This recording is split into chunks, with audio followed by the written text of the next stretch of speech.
So, hey, what's up, vlog? So, right now, I'm all packed up, bagong ligo. Hindi ko alam ba't ako nagpa-vlog tuwing pasang sisiw ako. But I'm already packed. Nandito na yung malat ako, and then nandito na yung shoulder bag ko. Naka-auto charge.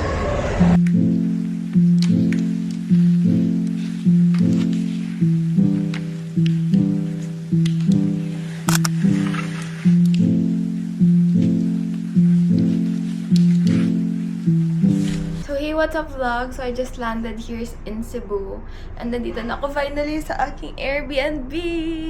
And this is my attempt to do a solo living. Kasi as in, my entire life, hindi ako nakapag-solo living as in. This is the entrance. Like, ito na siya. So, this is where I can cook. Meron siya ditong induction. And then, as you can see, nila ako ng aking mga goods. So, ito yung kitchen. Tapos, pag diretso mo here, andito na agad yung bed. So, unlike dun sa shore, parang meron malaki-laki yung shore. Kasi here. So, here na part is the TV and yung mini table. Tapos, ito yung cabinet. And then, ito yung fridge. So, maliit lang siya. And what got me here is this view. Like, see, ito yung view ko sa pagtulog.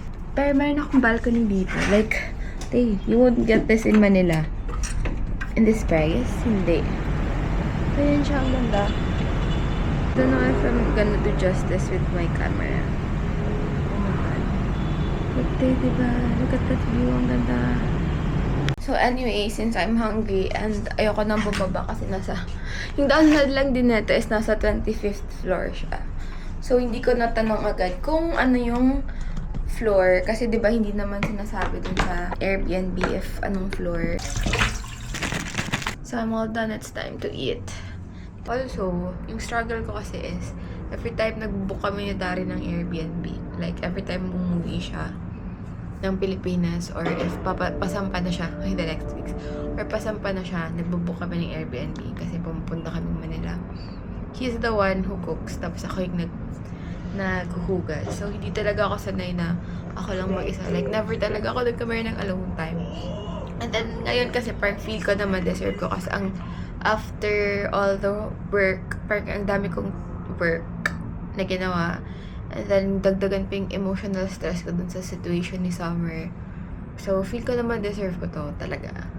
So, yeah, we're gonna watch. Ano bang papanoorin ko? Feel ko ba nanood ako ng arch nemesis ba yun? My royal nemesis. Yun yung papanoorin ko. So, siya.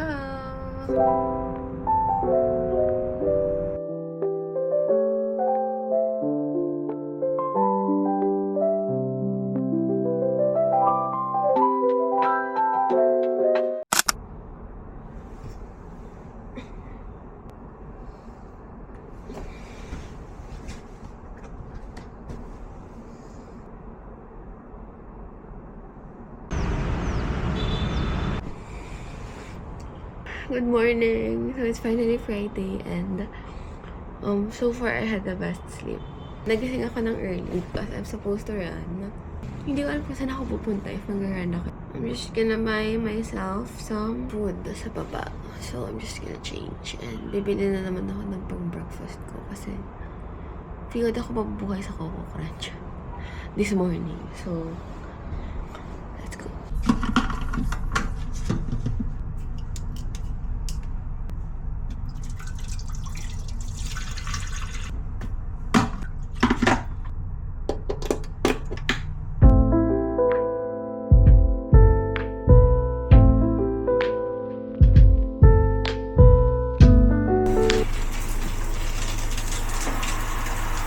Anyway, andito ako ngayon sa harap ng balcony. And then dito sa table na to yung mga essentials ko. Bagong ligo ako. Kasi it's currently 9:45 and malapit na mag-lunch. So, nag-aayos na ako.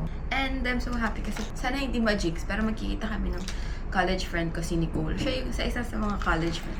Hindi, siya lang yung nag-iisang college friend ko na hindi ko nakita after graduation. Like, last na pagkita namin is 2020 ng pandemic. Pinauwi kami lahat. This is the pouch I'm using. This is from Bash. It's in color black. Nakita ko kasi ito kay Ate Pops. Meron siya ng beige. Tapos sabi ko, bibili din ako. Kasi mahilig ako mag-travel. So, every time na may dinadala akong makeup bag, maliit lang siya. So, yung ginagawa ko is, pag nagdadala ako ng makeup, iba yung lalagyan ng makeup ko, and then iba yung lalagyan ng brushes ko. So ito maganda kasi it's very small, it's very compact, but it fits a lot. Like, see, nandiyan na lahat ng brushes ko. So, saan ito pa? I'm hungry.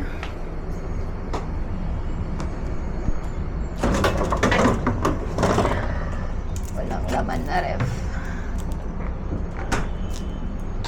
Hindi pa ako naghuhugas. Ayan na siya.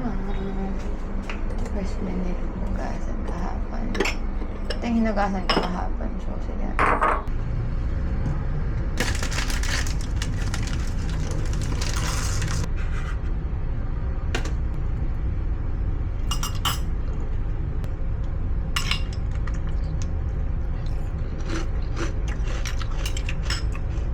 So, dito naman ang aking camera. So, it's almost, hindi na pala almost. It's 11:15 and I just ordered bibimbap somewhere in some restaurant around here in Cebu. Pupunta na sana ako ng Ayala kasi doon yung parang meet-up place namin na Nicole. After lunch pa kaso. But, sinandan niya ako isang cute na coffee shop na may mga books. Like, it's somewhere, I don't know if it's anywhere near here. Pero ang cute niya.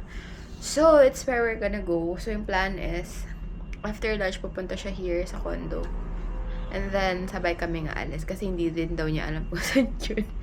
So, we'll have to figure it out together. So, right now, I'm just waiting for my food that's gonna be delivered at 11:45 to 11:55. So, I'm just gonna chill here and wala.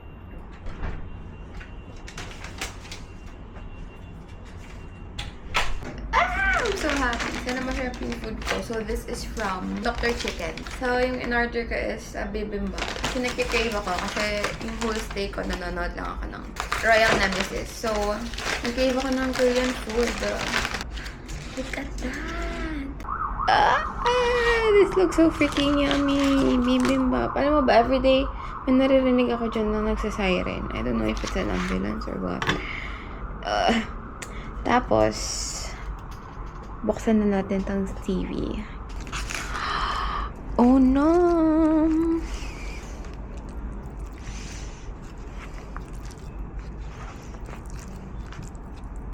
그 남자랑 한 번도 안 만나봤네요. 그럴 리가 있나? 네가 이 미모를 남정네들이 가만 놔둘 리가 있나? 그치? 그래. Maanghang but bearable. 왜 우리가